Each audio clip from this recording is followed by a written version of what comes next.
about 12 years ago it started, didn't it? And where do you want to start from? Right at the beginning?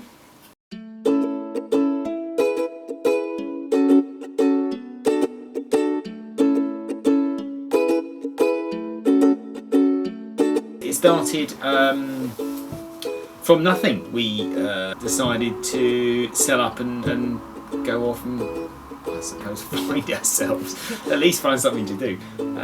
So we sold up and went off to South America, didn't we? Yeah. So I explored this little town that we were in and discovered chocolate retailing. How I'd never seen it before. It just had the most amazing products, the most amazing kind of retail theatre. We sort of came home with one thing on our minds, which was chocolate. And we suddenly had this weird opportunity. We had no house. All our possessions were in storage. So I spent those 3 months just reading any market research I could get my hands on about the British chocolate industry and trying to work out if there was a gap in the market.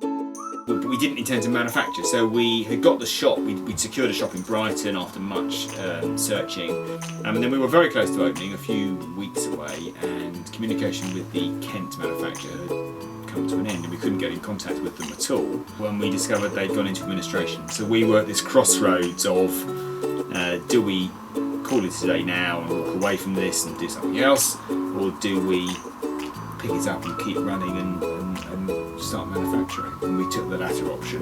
One of the big ingredient suppliers had experience with chocolate manufacturing and knuckled down and really helped us get to grips with the basics of chocolate making. And we managed actually in a few weeks to make enough of a product range and enough volume to open the shop in Brighton. And then the challenge was keeping it stocked, wasn't it? Trying to keep up this kind of production, so we were making chocolate almost by night and then selling it by day. And weird as it sounds, that was really the backbone of the business, because without that we would not have been able to survive or be in the position we're in today. So we started off with just the two of us and one in the shop, and then there were two in the shop, and then there were three in the shop, and then we had another shop, and then there were five, and then we had a few more in the factory, and gradually it just grows, doesn't it? And we're actually trying to make something sustainable, self-financing, and a family business. That's the idea. Yeah. We could be, or I could be, trying a new food or reading an old recipe book, or just generally getting inspiration from something, and we decided to try it in chocolate. Yeah, the very dark bar was the one that we got our first ever award for. No, and it is just it's the smoothest dark chocolate I've still ever tried to this day. When we first started the business, I was really into white chocolate. The sweeter the better, and now my palate's obviously developed massively, and I tend towards the darker varieties. But something like our dark milk chocolate, I just think is sublime. I started the other extreme. I really like dark, bitter. The darker the better. But my palate has sweetened slightly. We want every product to meet a very clear distinction, which is either it's perfect or it's not. And if it's not, we reject it. So we're looking at the obviously the taste of the product, is the balance, texture, so does it melt properly, does it have the right snap, does it feel right, and the colour, so is it the right colour that it should be. The fundamental thing is the bean. It's where the beans have come from and the care that's been put into growing those beans. The variety of the bean and how it's grown and where it's grown and etc. You always try and go for innovation, keep stuff pretty simple.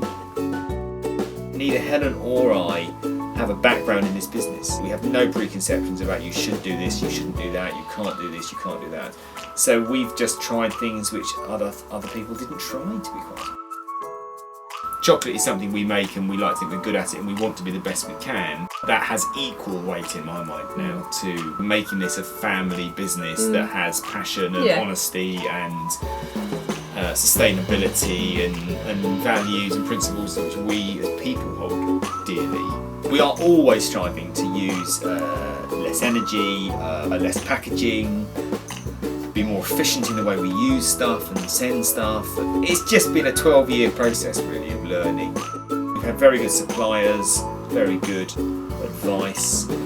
We're just trying to be what we are without reflection on too many other people and do what we do well and just be quite a nice business in many ways, I suppose. And have fun doing it. Have fun doing it, yeah.